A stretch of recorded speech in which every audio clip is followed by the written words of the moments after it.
Speak into smile. Thanks.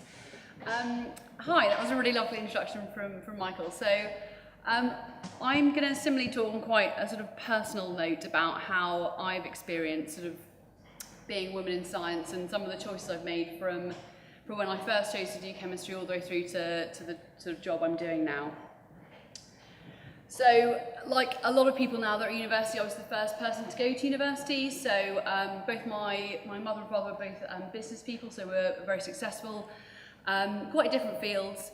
But what was quite interesting is when I decided to choose chemistry, my father was like, why couldn't you have done something easier? God, it sounds like a terrible thing to do.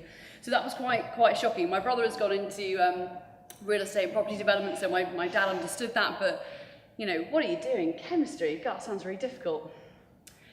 Another thing I'd like to point out is that my mum worked, so she took about 6 weeks off when she had me and was back running her own company very quickly. And a lot of the people that I went to school with, particularly in sort of primary level, they all had stay-at-home mums, and I really felt very different because my mum didn't stay at home, and that was quite difficult, and it was quite difficult to decide, you know, had she chosen her career over me. And obviously I'm now quite pregnant, and I intend to do shared parental leave, so I'm going to do half of my maternity leave at home, and the other half my husband's going to be doing. So, you know, I hope that my child doesn't feel that initial resentment, because I think that you shouldn't have to make a choice anymore. This is not something that you should ever have to think about, really. You can do both. And that's definitely something I hope I will get across to you today. So now I've definitely spoken to my mother and said I do massively respect her decision to go back to work, and I'm sorry if I ever gave her a load of stick about it, which I almost certainly did as a young person. So, yeah. So I did my undergraduate degree in London. I'm from London as well, and it was quite a large cohort initially, so it was 50 of us. But it slowly got whittled down because of this whole people not necessarily agreeing with chemistry quite as much as they initially thought. So there was 50 of us, and by the time we got to fourth year, there was only 12. So we were quite a tight-knit group, and of those 12, 8 of us were women. So it was quite sort of female-dominated. So, you know, the sort of source of role models in amongst my peers wasn't really an issue. And I was very lucky to have other academics there that were also very inspiring. So one of them was Professor Alice Sullivan, who started Phosphonics, where a lot of actually my friends now work. So she was running a business alongside being a lecturer, which was very impressive in itself. And someone I was really inspired by was one of the Italian professors, so Dr. Marina Resmini, who I did a summer studentship with. And she was incredibly supportive. Her whole group was European, so again, it was a fantastic opportunity to work with people that weren't from London, weren't from the UK. But she was perceived as being a bit of a hard ass, quite tough. You know, there weren't that many women in the department, and so again, whereas, you know, we're talking about language and choice of language that you have when describing people, she was seen as tough and authoritative, whereas, you know, a male counterpart would be seen as assertive. So again, it was quite difficult, these sort of perceptions and the language we choose to use when we're describing other women, so potentially that we end up competing against, which obviously is not what we're trying to do. This is meant to be an inclusive system. So she was incredibly supportive. I had other things going on at the same time, and I really felt like I could talk to her both about my research and about, you know, what was going on in my life, and I did really appreciate that at the time. So, successfully finished my undergraduate degree, and I was like, well, I knew I wanted to have a career in science at that point. I wasn't sure initially about research, but thankfully that time with Marina really convinced me. So I started looking elsewhere, because I felt that, you know, again, for your career, I thought it was important that I move, so there wasn't accused of nepotism, because again, you know, if you're a woman, you get picked by another woman, you must be because you're female, and you're all sticking together. So I thought, okay, fine, I'm going to branch out and go somewhere else. So I left to go to the University of Bristol, and I decided to do a different type of PhD at the time. It was one of the first of its kind, and it was a centre for doctoral training, so it was the chemical synthesis one. So I was part of the first cohort, so again, it was a bit of a trial and error situation, which I think possibly might have added to some of the stress, but the ratio was very different from what I was used to, so 11 men to 4 women. And most of those people had all come from Bristol. So again, of the people that were there, most of them were internal, and we had a few of us that were external. So that was quite difficult to overcome, because again, they were relatively tight-knit. So what was interesting is these sort of CDTs work that you have sort of 9 to 12 months of these short placements. So you often talk about the research project before you do it. And so we were assigned the projects and we had to discuss them as groups. So random assignment meant that the women couldn't work together. So I was like, well, that's a bit weird. Surely if it's random, at some point we would be allowed to work together. But we were openly split up. So I was like, that's a bit strange. So I, spoke to the cohort manager about this because again, there weren't that many of us girls, so we did get on quite well. And he just said, it's random, just get on with it. And I was like, okay, fine, maybe they just do things differently and I misunderstand what random means. So, one of the other things that came up, which I'm sure a lot of you have come in contact with, whether it's maths-based, so a lot of things that we do in chemistry involve us rearranging molecules in our heads and such that we can change the configuration. So one of my peers said that women are worse at rearranging things in space, full stop. This was just a comment that everyone in the room just sort of accepted it, and I was like, well, surely at this stage we've overcome this, we've all got to PhD level, surely this is no longer an issue. And again, I raised this as something that's not really appropriate, and the student was reprimanded. So again, this sort of imbalance, if an academic, so someone that is your superior, says that women can't work together, because goodness knows what they'll get up to, whereas if a guy sort of, puts you down, that needs to be dealt with. And I think he actually ended up having to go to, gender sensitivity training or something equally harsh. I'm sure that guy is never going to speak to me again. Anyway. So I managed to get through this year with these sort of very sort of minor incidents, but I thought, it's fine. Everyone's got a bit of teething problems when you go to a new place. You're not really sure how things work out, which is obviously part of the experience of going to a different university. So, I took it on the chin and thought, let's just move on. So,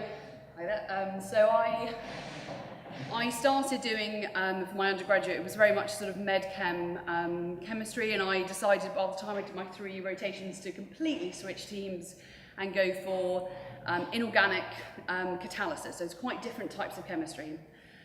And as it turned out, the group I chose, because I really got on with my supervisor at the time, I thought it was really exciting. It was a very blue sky project.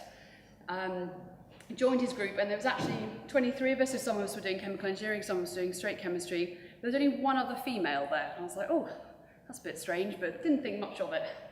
Thought it was nice to be part of a big group, very diverse. And so, whilst there was quite a lot of postgraduate males, the female ratio was still 1-to-1 with respect to undergraduates. So our project students, we often had as many women as men, and we tend to have about 4 or 5 a year. What did end up happening over the course of my time there was that there was quite a lot of misogyny.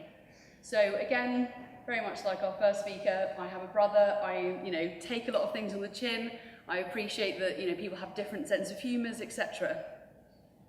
However, it wasn't really quite left there. So one of the things I was told is I must have a man brain in order to be choosing this type of chemistry. Because no self-respecting woman would choose to do this.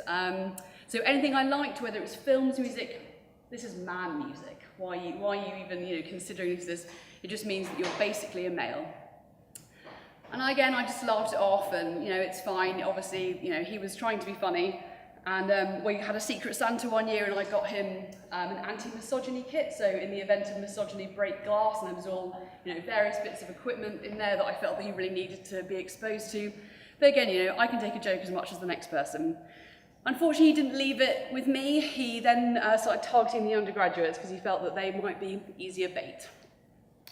So he would make comments to them about what they look like. So you can spot a female chemist by the way they dress.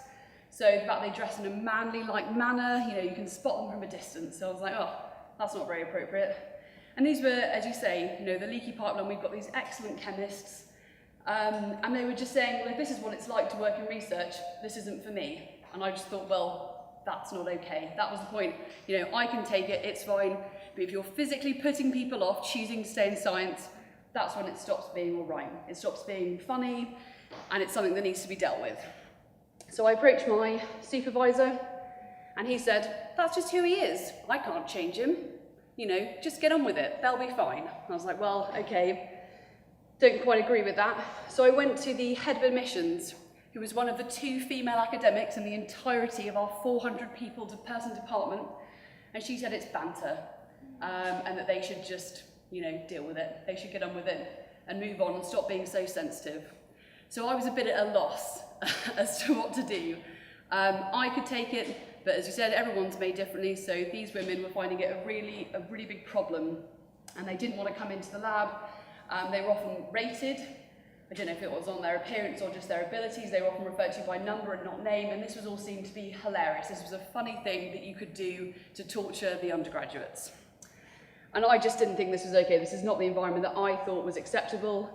So I wanted to do something about it. So there's a lot of sort of ladies that lunch, you know, this sort of perception. So these women, there weren't very many of us, so we decided to start a ladies' what lunch group, and so we'd regularly go and have lunch together. We'd go for weekends away, and obviously we'd sort of have minor events about these sort of sort of heinous attacks that we'd seen, and try and sort of reassure some of our undergraduates that one, they're not all like this. It's not like this everywhere, and it will get better. We're trying to, we're going to try and start a group, and we're going to try and make sure that this doesn't continue.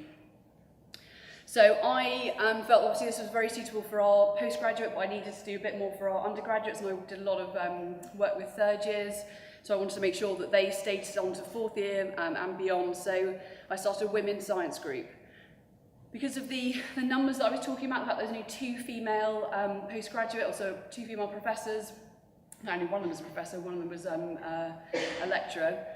So I started inviting speakers in, because of the 2 role models that we had, only one of them had children, and even then she didn't really talk about it, because you don't talk about that because that seems like a distraction. So again, the option that you don't have to make this choice early on, because a lot of them are as well this perception that you could have a family or a career, and again that just wasn't the case. Okay, so making sure that you have this continual support, and that you won't necessarily have a perfect trajectory, but you will get to where you want to go. So one of the things I was lucky enough to be involved in is I was asked to be the postgraduate representative on the Athena Swan Committee. So I helped them get a bronze award, which was excellent, and I've subsequently been part of several other Athena Swan committees, because I think it's something that's essential that we should have. I mean, a lot of people will say it's a piece of paper, that it's meaningless, but whilst the award itself might not be, as excellent as you might think, it's the culture change. It's the fact that we're, striving to make a difference, a continual difference for not only us as staff, our postgraduate students, and our undergraduates. And if it's a better place to work, everyone will be more successful, and therefore everyone benefits from that. So I finished my PhD, and thankfully left Bristol and went to another university, so Sheffield Hallam, and they'd just won a silver award, and they were going for a gold Athena Swan award. And it blew me away. Even when I went for interview, half of the women in the faculty, half the faculty was made up of women. Most of them had had families. There was a 100% return rate from maternity leave. There was a nursery on every campus, and it just seemed like a completely different world from these 2 women isolated in one department. So even as an external candidate coming for the job, I just couldn't believe that the whole face of the department was completely different. So I was really lucky to be part of their gold application, and just everything from making sure that men took up parental leave through to supporting students that were carers as well as parents, etc. Just making sure that the culture was such that anybody could study, anybody could work, and it was very much an inclusive place. So this is something that really inspired me, and thankfully I'm now also part of the equality and diversity that's going on at King's. So something that I've tried to maintain throughout is volunteering. So again, obviously Kate also brought this up, but there's so many schemes that mean that even if you don't feel like you can do something here, just doesn't suit your timetable, etc., there's lots of other like things like Sense About Science and STEM Ambassador Scheme that you can be involved in, so you can make a difference. So obviously we're all here, we've all been convinced that science is a good thing to do and to spend our time doing, but trust me, there's plenty of other people that see this as an insurmountable challenge, that's something that's not for them, whether it's because they're having pressure to get a job from their parents, whether it's something that they have been told maths isn't for girls, etc. One thing I would also say is that, from someone that doesn't have a family that has been to university, definitely not a science background, campaigns for science policy, so Sense About Science and Ask for Evidence, there's lots of very, very bad science out there, so you can also work as an investigator to try and combat some of that absolute nonsense that you probably see on TV quite a lot. and working for places like obviously the Science Museum or any sort of local science centre to try and get people to really understand and engage with some of the science that's going along, obviously all around us in London and obviously and beyond. So I mean, talking about opportunities, so very much when I applied for this job, it was a dream big. I looked at it and was like, well, I have some of the skills they want, and it was, you know, I definitely felt like it was a leap of faith, and I was absolutely over the moon when I got a job here as a teaching fellow, because it's something that I really wanted to do. Something I'm also extremely passionate about is outreach, and as I say, getting other people into science, and I'm working a lot with WP and our senior outreach officer to make sure that we find these people that really want to do science and will really make a big difference, but won't necessarily have the opportunity unless we sort of give them a bit of a helping hand. So anything like that, I couldn't agree more with Kate. You know, any opportunities you have to help these sorts of people, you should take it with both hands. As I've said, hopefully I'm, you know, very committed to equality and diversity, and this is something that, you know, obviously you can speak to myself, Peter Main, you know, every faculty has a representative, but it's a big challenge. Culture change is always going to be slow, probably a bit painful, more painful for some than others, but it's totally worth the effort. And I think, you know, it's really great to see events like this where NMS are really showing that they care and they want us to make a big difference. So the more of us that get involved, the more we can sort of spread the word and obviously make it a sustained and sort of achievable change. And obviously I want to make sure that women continue to choose to do science, continue to, you know, make a contribution, and don't feel like they have to make choices whether it's at, you know, GCSE, A-level or beyond. This is something that you know, if you want to leave, that's one thing, but the point is that everyone deserves the choice, and the fact that you know you have a choice is what's really important. Thank you very much.